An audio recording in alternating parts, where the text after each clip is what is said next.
الرحمن الرحيم وأستاذ مصطفى maanta kula wadaagayo sida ciwaan lagaa xiri dib loogu furo maanta hadda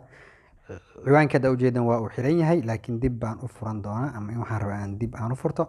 isla socod wanaagsan walaal hal your account has been locked hal your account has been locked marka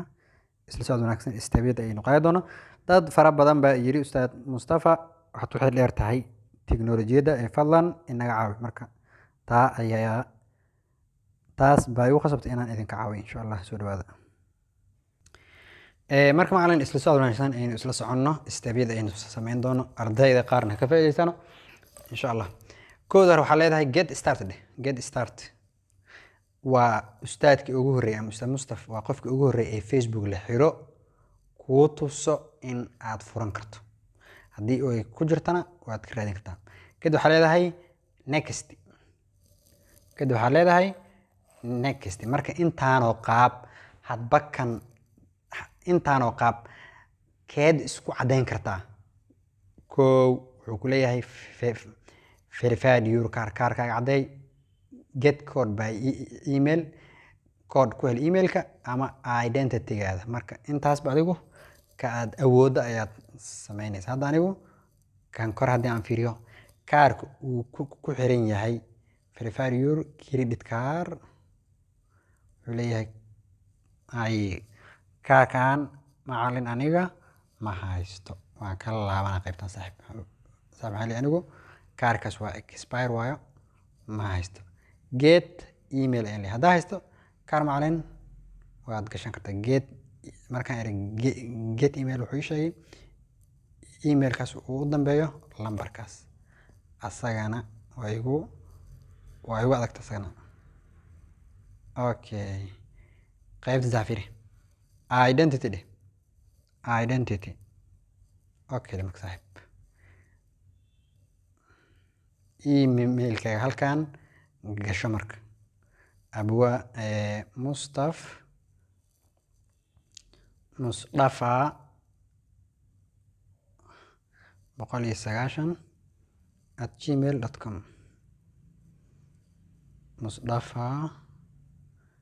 190@gmail.com koodka gmailkaas ku soo dhacay ayaa marka la iga rabaa marka koodka soo dhacay gmailkayga ayaan galaa gmailkayga koodka ku soo dhacay ayaan halkaas gelin doonaa insha Allah waa kaas marka koodka sida saan filayo koodka wuu soo dhacay laakiin fiiri gal koodka waxa waaye 8 koobi dhahan mar qaad halkan kala geli kadib waxaa leedahay next kadib wuxuu ku leeyahay intaanoo shay keed haysata ma waxaad haysataa identity card ama national ID-ga mise waxaa haysataa dadaafa mise passport haddii haysato baasaboorkaaga ayaad upload garaynaysaa saas ayaa baasaboorkaaga ka dhigaysaa dhaxdaas ayaad ku aadin doontaa sida caadiga ah hadda anigu baasaboorkayga in la arko ma rabo laakiin sidaas ayaad dhaxda aad ugu dhigaysa kadibna wuu ku iskaanaha kadib markaad saas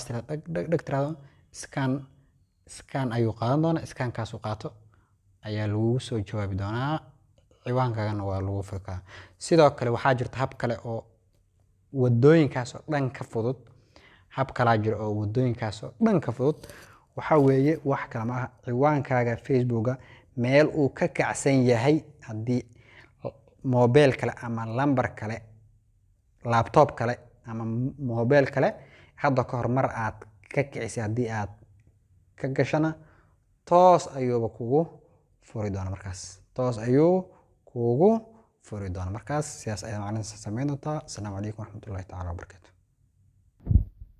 daqiiqada kadib waa kaysaa ciwaankii hal abuure qaabkaas ayaad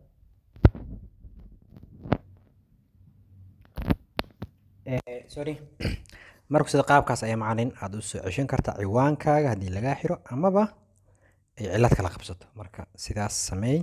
sidaa fududna ku soo cesho insha Allah. Assalaamu calaykum. Wixii su'aalo qabta ama kuwaada commentiga ayaa inoo balan, waxaan idin siin doonaa tixraaciga ama contactiga oo dhammaystiran, sidaas waan idinku caawin doonaa insha Allah. Assalaamu calaykum.